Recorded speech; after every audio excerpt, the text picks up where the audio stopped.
Hallo zusammen! Wie fädeln wir unsere Nähmaschine richtig ein und wie fädeln wir welchen Faden richtig ein? Da gibt es ganz unterschiedliche Fäden, es gibt unterschiedliche Methoden, Hilfsmittel. Wie geht das? Darum geht es in diesem Video. Wenn ihr neu auf diesem Kanal seid, hier geht es um Patchwork-Quilten und um kleine Nähprojekte. Heute geht es um eure Frage.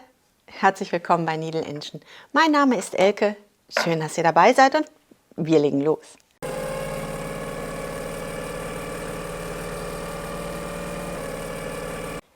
Kommt einfach näher an die Nähmaschine heran.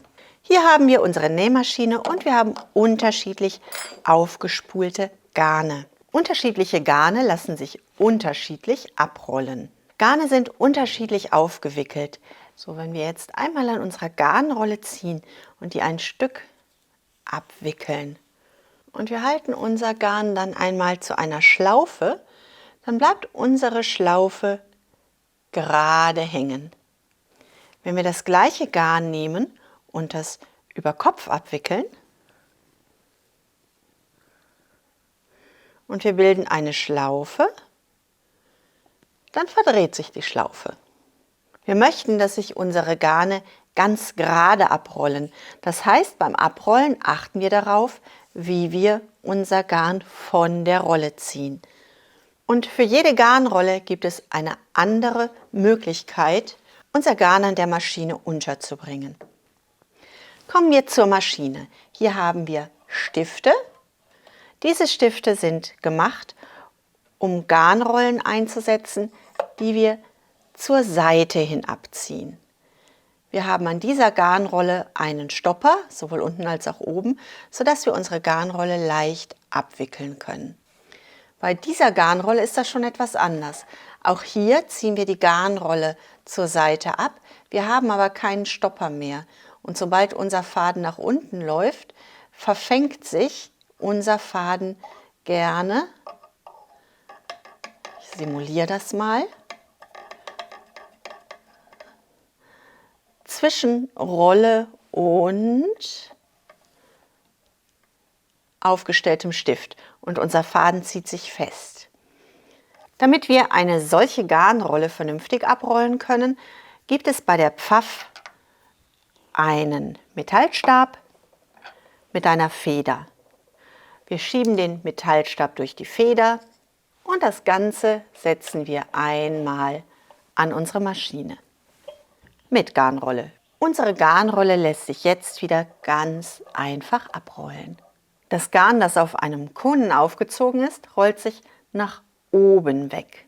Das heißt, auch hier brauchen wir für unsere Pfaff wieder unseren Stift und setzen unseren Konen so auf, dass wir unser Garn in Richtung Metallbügel abrollen. Das Ganze stecken wir wieder fest und unser Garnende ziehen wir nun einmal durch unseren Stift. Und unser Garn rollt sich nach oben hin und nach vorne ab. Unsere großen Rollen können wir nicht mehr auf den Bügel spannen. Der Bügel ist dafür zu klein.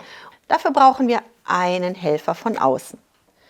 Wir haben eine Eisenplatte mit einem aufgeschraubten Stift und einer Fadenstange.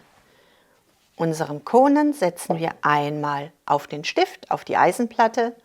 Unser Fadenende ziehen wir nach oben weg, hängen das in die Fadenhalterung ein und nun zieht sich unser Faden nach oben weg. So, wenn wir nun wissen, welchen Faden können wir wie gebrauchen, ist die Frage, wie spannen wir unseren Faden denn nun in unsere Maschine ein? Das erste, das wir vorbereiten, ist unser Unterfaden. Wir spulen den Unterfaden auf. Und wenn wir uns das bei unserer Pfaff angucken, bei der alten Pfaff, dann sehen wir haben an unserer Spule hier so ein kleines abgeschliffenes Häkchen, so eine Kante. Diese Kante ist ein Fadenschneider. Wenn wir unseren Startfaden durch die kleine Lasche ziehen und wir rollen unseren Faden auf, so, dann können wir unseren später aufgerollten Faden einfach abziehen. So, wenn wir nun unsere Spule aufspulen wollen, nehmen wir unsere Garnrolle, stellen die auf den großen Stift, ziehen an unserem Faden bis zu unserer Feder, legen unser Garn einmal in einem Kreis um die Feder und ziehen unser Garn Richtung Spule.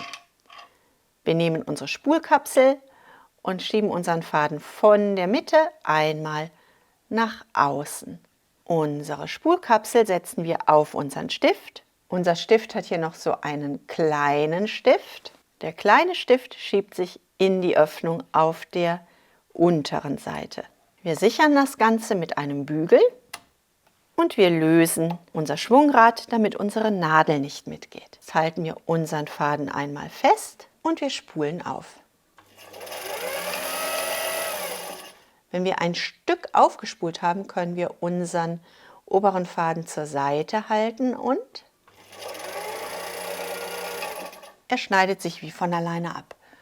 So, wir spulen ein Stück Faden auf und setzen das gleich einmal in unserer Maschine ein.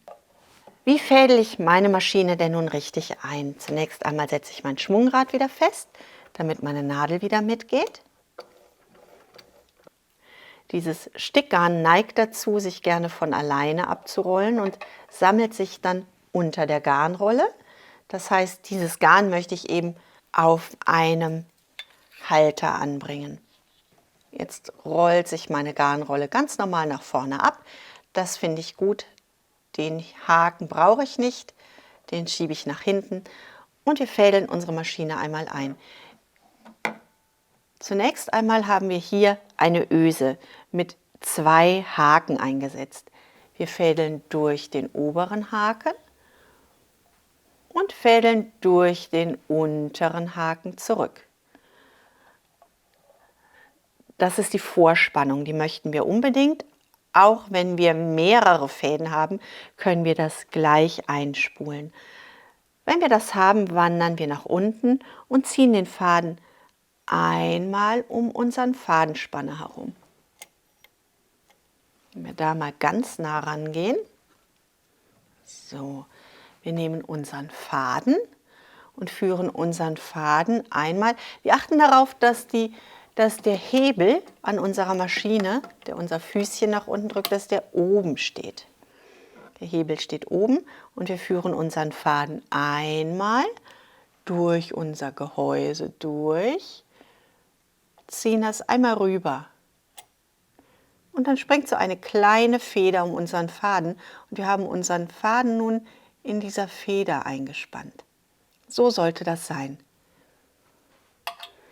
Unseren Faden ziehen wir nun wieder nach oben weg und legen ihn hier einmal entweder durch das obere Loch oder durch das untere Loch. Hier teilen wir unsere Fäden und wir ziehen unseren Faden nach unten.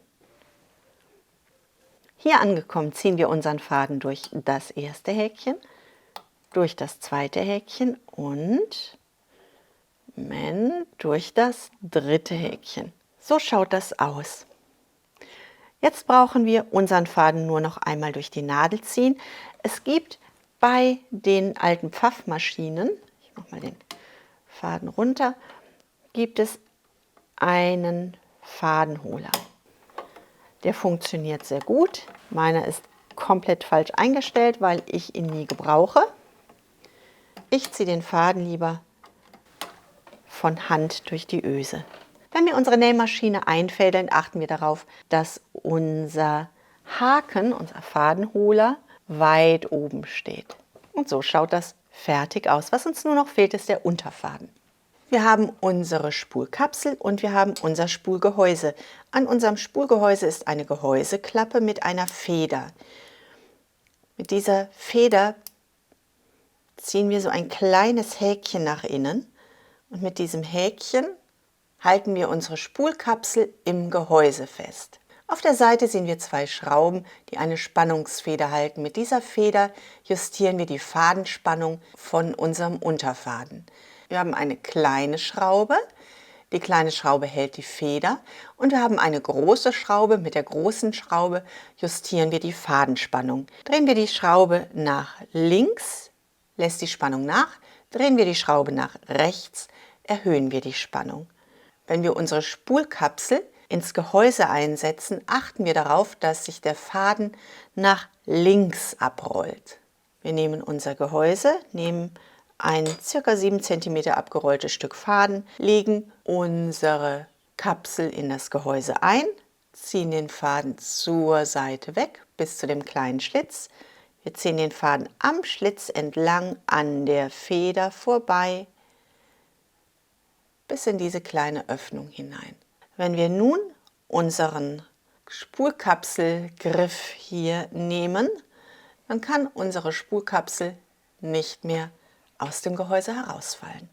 Wie wissen wir denn nun, ob unsere Kapsel, ob unsere Spule die richtige Fadenspannung hat? Dazu nehmen wir uns unseren Faden und hängen das Ganze einmal auf. Wir ziehen ein Stück Faden ab und wippen ein bisschen. Wenn wir ein bisschen leicht wippen, bleibt der Faden. Wenn wir unsere Spule nun einsetzen, achten wir darauf, dass unsere Nadel oben steht, dass wir sie nicht im Spulgehäuse haben. Drehen die Nadel nach oben, greifen unsere Spule, unseren Faden legen wir nach links und wir stecken unser Spulgehäuse mit der Öffnung auf den Stift. So schaut das aus. Lassen den Stift los. Unser Stift ist hier noch gut sichtbar. Das klackt ein bisschen, wenn ihr das einsetzt.